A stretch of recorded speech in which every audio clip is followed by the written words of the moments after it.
اما یبلغن عندک الکبر احدہما او کلاہما، اگر ان میں سے کوئی ایک یا دونوں تمہارے پاس بڑھاپے کی عمر کو پہنچ ہی جائیں، اما یبلغن عندک تمہارے پاس پہنچ جائیں اگر ان میں سے احدہما ان میں سے کوئی ایک او کلاہما یا دونوں، تو اب دیکھیے احکام کیا ہیں بوڑھے والدین۔ فلا تقل لہما اف، نمبر ایک انہیں اف تک مت کہو۔ اف کیا ہے؟ بڑی چھوٹی سی شے، کوئی حقارت آمیز شے، ناخن جو تراش دیے جاتے ہیں ان کو بھی اف کہتے ہیں۔ اتنی سی چھوٹی بات بھی ان سے نہ کہو کہ ان کی گستاخی جو ہے اس درجے میں ہو رہی ہو، جیسے کہ یہ تراشے ہوئے ناخن ہے، اس درجے میں بھی کوئی گستاخی ان کے سامنے نہ کرو۔ فلا تقل لہما اف، اف ہے آپ پر۔ ہمارے ہاں یہ لفظ اف زیادہ استعمال نہیں ہوتا، تف استعمال، تف ہے تم پر، تف ہے آپ پر، نہیں، ہرگز نہیں۔ اف لکما وما تعبدون، حضرت ابراہیم علیہ السلام نے فرمایا تھا، سورہ انبیاء میں ہے موجود یہ اف لکما۔ سورہ احقاف میں جو سرکش اولاد ہوتی ہے ان کے بارے میں کہا گیا وہ اپنے والدین کو اف لکما، آپ پر تف ہو، نہیں۔ لیکن یہاں جو حکم ہے فلا تقل لہما اف، انہیں اف تک نہ کہو۔ نمبر دو ولا تنہرہما، کبھی انہیں جھڑکنا مت۔ اما السائل فلا تنہر، سورۃ الضحیٰ جو ہے اس کی جو آخری آیت ہے، تو کسی کو جھڑک دینا، کسی سائل کو جھڑکنا نہیں ہے۔ اگر نہیں کوئی دے سکتے تو آپ شرافت کے ساتھ اسے معذرت کر لیں، بس اللہ اللہ خیر صلی اللہ بھی معاف کیجئے، بس جھڑکو مت۔ ولا تنہرہما۔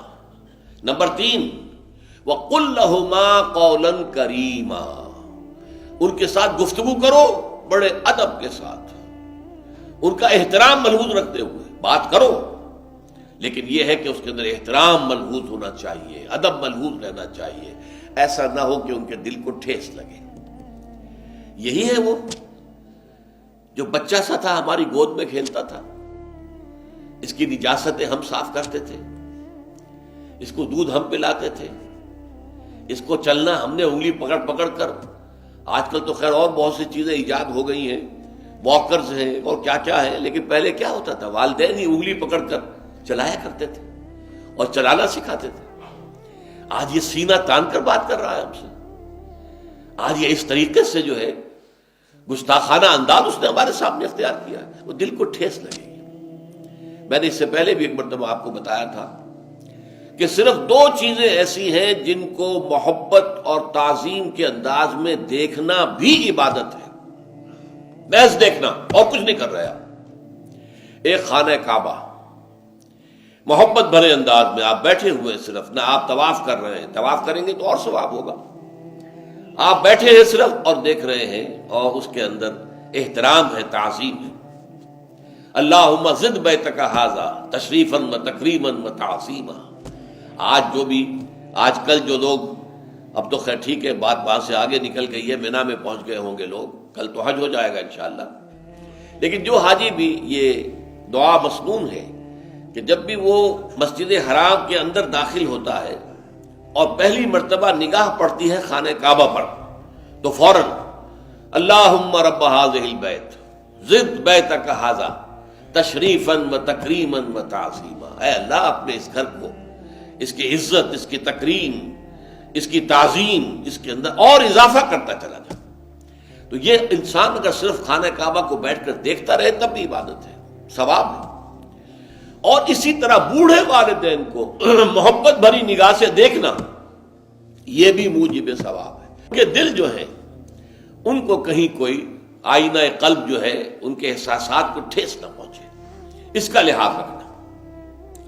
اما یبلغن عندک الکبر احدہما او کلاہما فلا تقل لہما اف ولا تنہرہما وقل لہما قولا کریما واخفض لہما جناح الذل من الرحمہ، اور ان دونوں کے سامنے اپنے کندھوں کو شفقت کے ساتھ، ادب کے ساتھ جھکا کر رکھو۔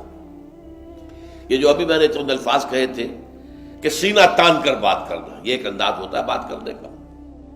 ایک یہ ہے کہ آپ بات کر رہے ہیں والدین سے، والدہ سے، والد سے، لیکن جھکے ہوئے، کندھے جھکائے ہوئے۔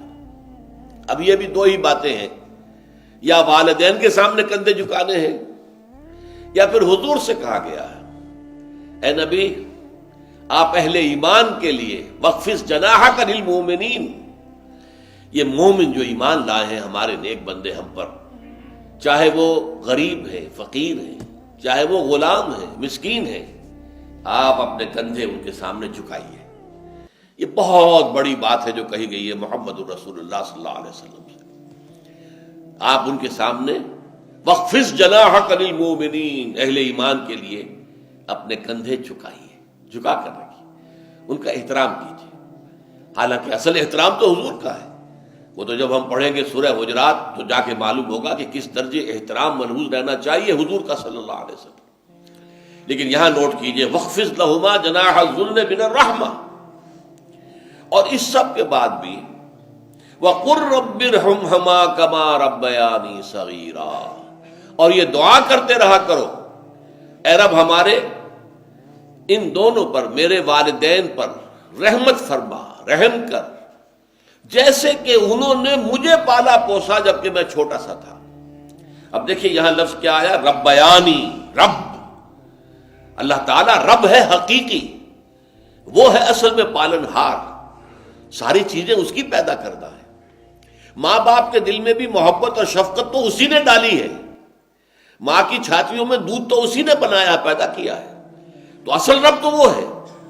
لیکن اس کی ربوبیت کا ظہور جو ہو رہا ہے عالم واقعہ میں، عالم مادی میں، وہ والدین کی ربوبیت ہے۔ والدین پال رہے ہیں، پوس رہے ہیں، اپنی راتوں کی نیندیں حرام کرتے ہیں، بچے کو تکلیف ہے تو والدین نہیں سو سکتے، کوئی اور معاملہ ہے تو اس ظاہر بات ہے کہ ان کا آرام چین بالکل حرام ہو جاتا۔ یہ ہے در حقیقت۔ اب ان کا بدلہ کیا چکا سکتا ہے آدمی؟ میں نے بار عرض کیا ہے کہ شکر جو ہے وہ شکر کا تقاضا یہ ہے کہ انسان حق ادا کرنے کی کوشش کرے۔ حل جزاء الاحسان الا الاحسان، کسی نے آپ کے ساتھ بھلائی کی ہے تو آپ کو بھی اس کے ساتھ بھلائی کرنی چاہیے۔ لیکن والدین نے جو بھلائی تمہارے ساتھ کی ہے تم اس کا بدلہ کیا دے سکتے ہو؟ اگر تم نے ان کے بڑھاپے میں خبر گیری کر بھی لی تب بھی وہ بدلہ نہیں ہو سکتا کہ جو انہوں نے تمہارے وجود میں آنے اور تمہارے لیے جو مشقتیں جھیلی ہیں، جو ایثار کیا ہے، جو قربانیاں دی ہیں تمہیں پالنے پوسنے کی، اس کا بدلہ نہیں ہو سکتا۔ اس کا بدلہ ایک ہی ہے، اور وہ کیا ہے؟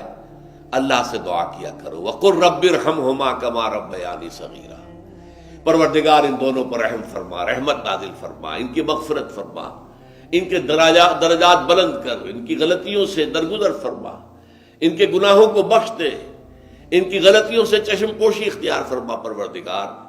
اور یہ در حقیقت میں تجھ سے درخواست کیوں کر رہا ہوں کہ مجھ پر ان کے احسان کا بہت بڑا بوجھ ہے، ان کے احسانات کا بدلہ میں نہیں چکا سکتا۔ وَقُلْ رَبِّ ارْحَمْهُمَا كَمَا رَبَّيَانِي صَغِيرًا، اور کہا کرو اے رب ہمارے، اے رب میرے ان والدین کے اوپر، بوڑھے والدین پر رحم فرما۔ اور ظاہر بات ہے کہ یہ سلسلہ جو ہے یہ صرف زندگی کا نہیں ہے، ان کے انتقال کے بعد بھی رب ارحمہما کما ربیانی صغیرا، رب اغفر لی ولوالدی وارحمہما کما ربیانی صغیرا، یہ آپ کی نمازوں کے ساتھ دعاؤں میں مستقل دعا ہو جانی چاہیے کہ اے پروردگار مجھے بھی بخشش فرما دے، مجھے بھی بخش دیجو، اور پھر میرے والدین کو بھی بخش دیجو، اور ان پر رحمت نازل کیجو جیسے کہ اس نے مجھے پالا پوسا تھا جبکہ میں چھوٹا سا تھا۔ وَقُلْ رَبِّ ارْحَمْهُمَا كَمَا رَبَّيَانِي صَغِيرًا۔ ابھی اس مضمون کا ایک اہم حصہ باقی ہے، اور وہ کیا ہے کہ والدین میں سے والدہ کا مقام جو ہے وہ 3 گنا زیادہ ہے۔ اس پر انشاءاللہ تعالی اب اگلی نشست میں گفتگو ہوگی۔ اقول قولی ھذا واستغفر اللہ لی ولکم ولسائر المسلمین والمسلمات۔